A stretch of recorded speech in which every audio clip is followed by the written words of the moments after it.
Welcome to e-learning. I am Eminandani, Assistant Professor, Department of Electrical and Electronics Engineering, Thandai Periyar Government Institute of Technology, Vellore. In this video, we are going to discuss about uninterruptible power supply. Uninterruptible power supply is also called as a UPS. It is mainly used to maintain our continuity of a supply in case of a power failure or a power outages. This is the block diagram or a basic function of UPS. So the supply is given to the rectifier, then the rectifier converts our AC supply into the DC supply. After that, by using a battery, the DC can be stored. So in case of a power failure, the DC delivers a power to the inverter. Then the inverter converts our DC into the AC. So by using a transfer switch, the AC is connected to the critical loads. This is the basic function of UPS system. Next is the types of UPS system. In early days, we are used as a rotating type of UPS system. In a rotating type, the DC generator is combined with a diesel engine.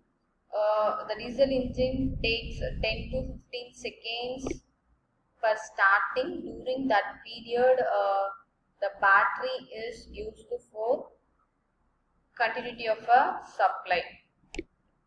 So nowadays we are using a static type of a UPS system.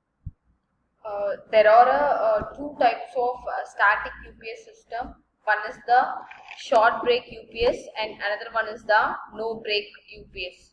So in case of a short break UPS system, the load gets disconnected from the power source for a short time of duration. For a 4 to 5 milliseconds, the load gets disconnected from the power source. In case of a no break UPS system, the load gets continuous uninterruptible supply from the power source. First we see a short break UPS system.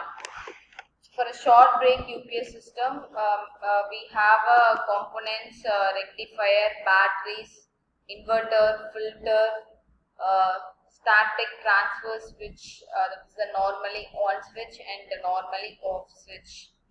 So in case of a power failure, the normally off switch are get closed and the supply is connected to the critical load. At a normal circumstance, the normally on switch are closed and the supply is transferred to the critical load. So at a normal circumstance, the main AC supplies given a supply to the rectifier. The rectifier converts our AC to the DC quantity. Then the DC voltage is stored by using a batteries. So in case of a power failure, the battery will give a supply to the inverter. Then the inverter converts our DC voltage into the AC voltage. So after giving a filter, the filter reduces the unwanted signals. Then the supply goes to the normally off contact. Then the normally off contacts are get closed and the power is transferred to the critical load. Once the power is back to the normal, then the normally off switch are opened and normally on switch are closed. So in case of a short break UPS system, the short period of time the load will disconnected from the source. That can be observed by if you are using a fluorescent lamp and incandescent lamp, then the short time of duration is able to notice. So after coming a supply, then the main AC supply is given to the critical load to the normally on contact switch. So this is the operation of static UPS, that is the short break UPS system. In a short break UPS system, we have two circumstances. One is the under normal circumstance.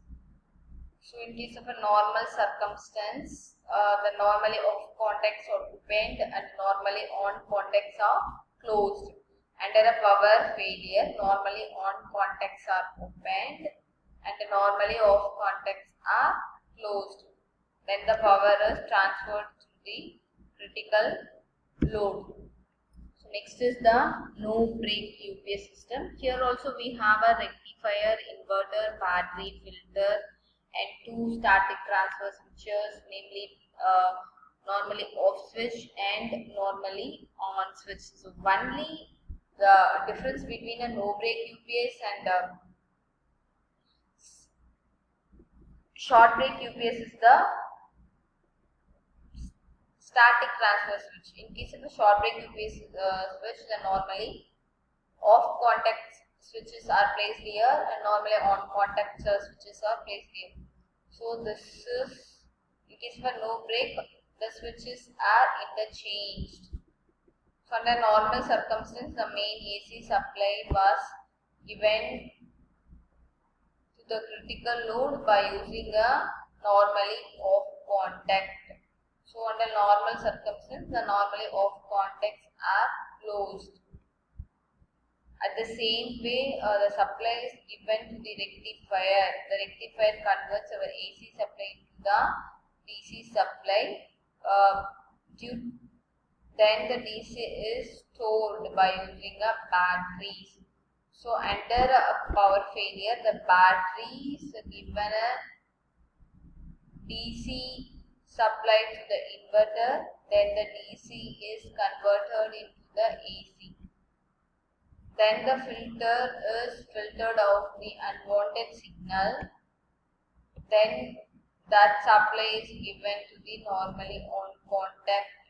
So after that, the power was transferred to the critical load. So in this method, we have two advantages.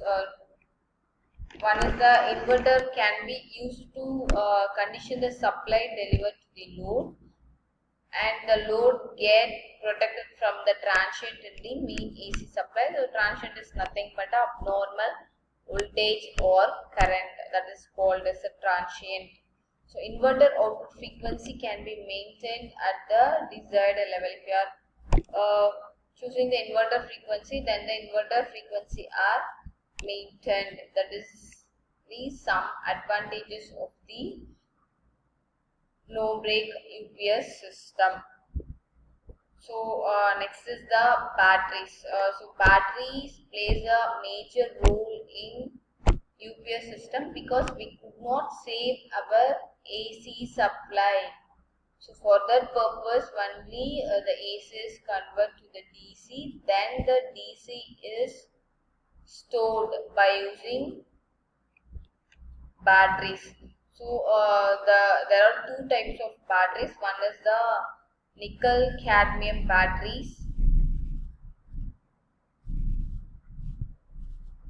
One is the nickel cadmium batteries and another one is the lead acid batteries.